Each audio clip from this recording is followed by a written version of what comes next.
Hello and nice to have you back on our series of videos dedicated to the spring auction of Phillips, Bacs and Russo, and in this following video we will focus on a thematic auction that will take place on May the 12th, dedicated to some special Rolex Daytonas. Let's listen to Mr Aurel Bacs and the Daytona Ultimatum. Sounds like a movie title. We're now presenting you three watches that I selected from Saturday's Daytona Ultimatum theme auction, an auction that contains 32 Daytonas, vintage Daytonas, selected, curated by Pucci Papaleo, who many of you already know as he's a notable scholar, notable publisher of books, including the Ultimate Daytona book that is called Ultimate Daytona. And we are absolutely delighted that he helped us make such a very tightly curated, very exclusive thematic auction where the focus is entirely on quality.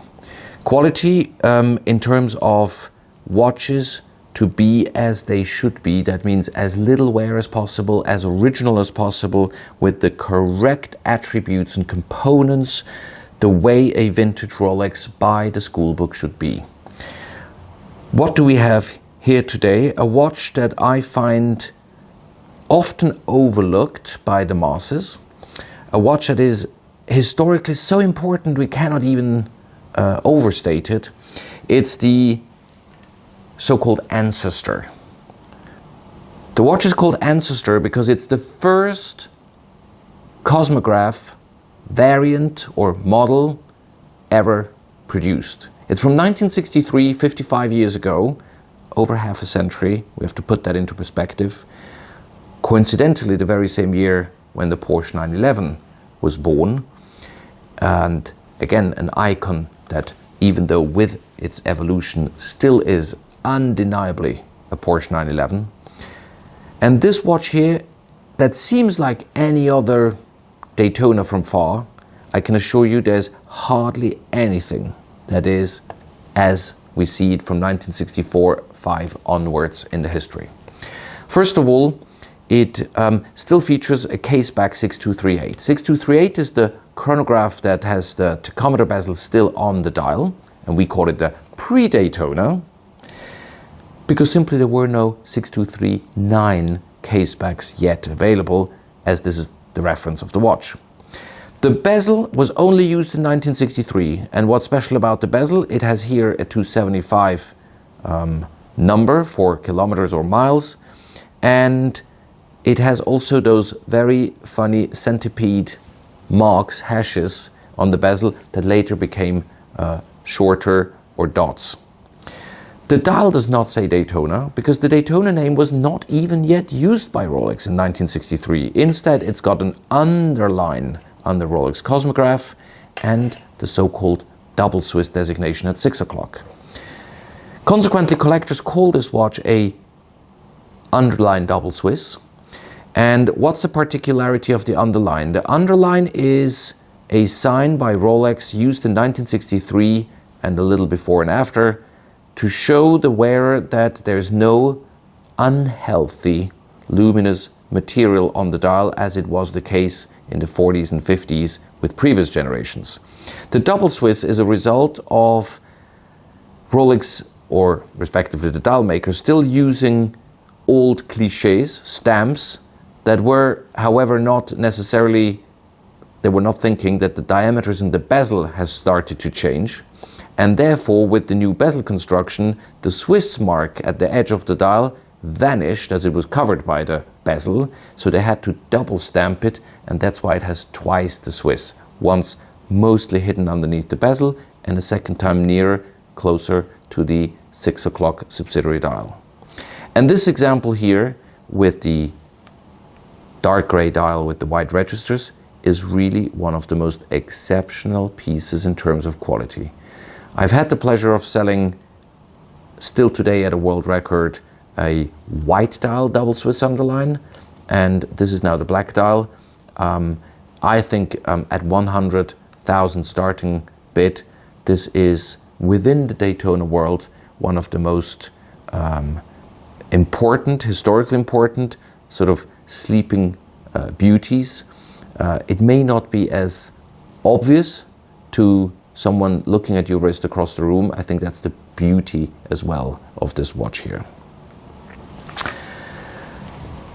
Certainly we cannot present this auction without having a Paul Newman, or more than one Paul Newman in this auction.